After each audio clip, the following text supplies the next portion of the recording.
Hey guys, this is George McFarland with Blendtec. I've been promising to get some videos on for a while for you. Sorry it took me so long to get started. But I've recently launched a Facebook page and a YouTube page to try to get some of these things put out there for you to help you along in your blending journey with the Blendtec. So definitely have some big goals to try to help you along and give you tips, tricks, recipes, and whatever random other information I could possibly do to kind of make everything even more beneficial to you. And I'm going to start with a tip today. Now, if you have any questions or if there's any tips or tricks or questions you have, I'll try to respond to those pretty quickly. That's one of the reasons why I've launched this new Facebook page. I've never been a social media type of guy, but we're going to see how this works. So just definitely link up with me on Facebook and YouTube, and I may even start a Twitter account pretty soon. And if you want to follow me through one of those means and try to get more tips on how to use your Blendtec, it'd be great fun. Share it with your friends. Let them know when I'm doing a demonstration. That always helps me. And of course, you know it'll help them because you're giving them an opportunity to take control of their own health by adding green smoothies to their diet. And that's one of my big passions because, like I said, most likely to you, I told you my story of how I lost quite a bit of weight and helped improve my health, and seen many others do the same thing. So my first tip today, we're going to talk about actually a question that I get quite often. And what you're going to see is this stuff that's on this jar. You see this jar right here. Looks kind of mucky, right? And you know, of course, it's washed, it's been cleaned.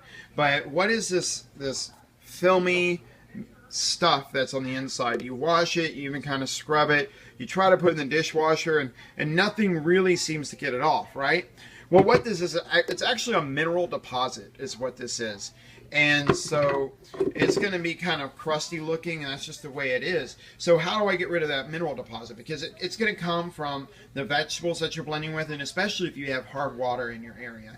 Believe it or not, it's actually quite easy to remove once you know how to do it. And believe it or not, it took me a long time to figure it out myself.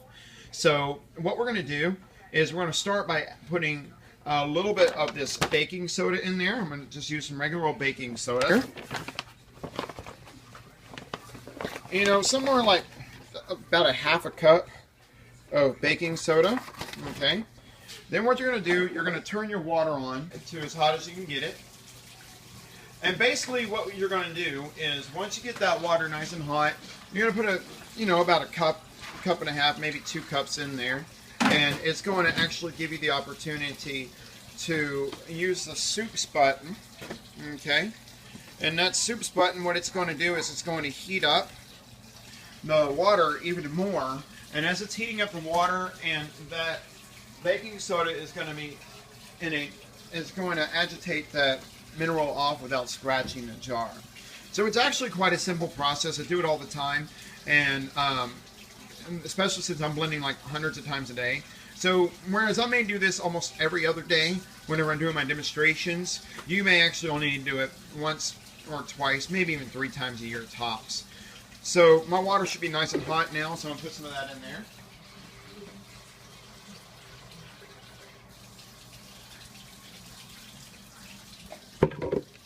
Okay.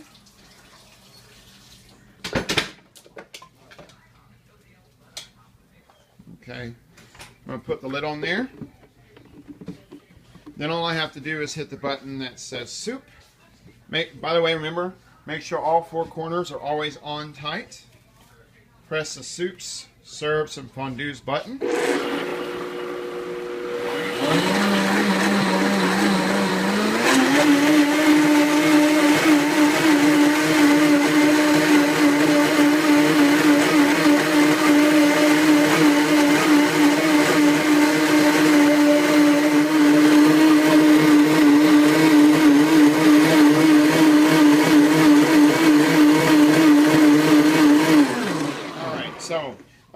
Paper towel ready in hand. The next step, of course, is going to be to wipe that off.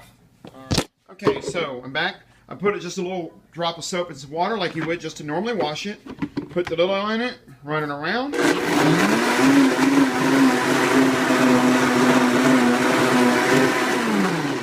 I'm going to rinse it out. Okay, there you have it, good as new.